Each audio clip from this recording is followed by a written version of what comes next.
l'extérieur des arènes de Quito, les aficionados de la tauromachie sont sur le pied de guerre.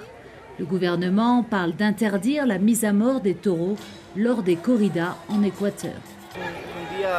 C'est une journée pour défendre nos libertés, notre droit au travail en tant que torero. Et pour les aficionados, le droit à la liberté. Liberté, c'est le cri le plus scandé lors de cette corrida historique organisée contre le référendum qui pourrait en finir avec les corridas traditionnelles. À l'affiche, 3 toreros célèbres, El Fandi, Castella et Campuzano, tous venus torer gratuitement en soutien. Pour Campuzano, c'est tout l'art de la tauromachie qui est en péril, tout comme la Monumental, les arènes historiques de Quito, menacées de fermeture définitive. Nous sommes ici pour exprimer notre rejet, pour montrer que nous sommes unis et nombreux à vivre de tout cela et à y prendre du plaisir. On ne peut pas les laisser nous enlever nos corridas juste parce que certains y sont opposés.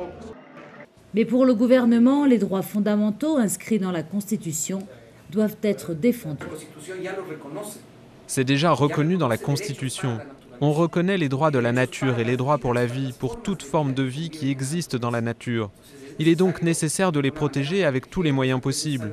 Et il est nécessaire que l'État et les citoyens créent un débat sur la question. Dans les élevages de taureaux de combat, on pèse les conséquences de l'interdiction. Cristobal Roldan est éleveur depuis 30 ans. Il est à la tête d'un cheptel de 240 taureaux, qu'il vend jusqu'à $8 000 pièce. Si on arrêtait les élevages de taureaux de bravoure, tout ça deviendrait des terres agricoles. Ça veut dire plus de pollution, plus d'impact sur l'environnement. Ce taureau de combat, si on écoutait ceux qui disent le défendre, il finirait dans un zoo. Au niveau national, 60 000 emplois sont en jeu selon les défenseurs de la tauromachie. La décision sur le sort des corridas reviendra aux Équatoriens le 7 mai.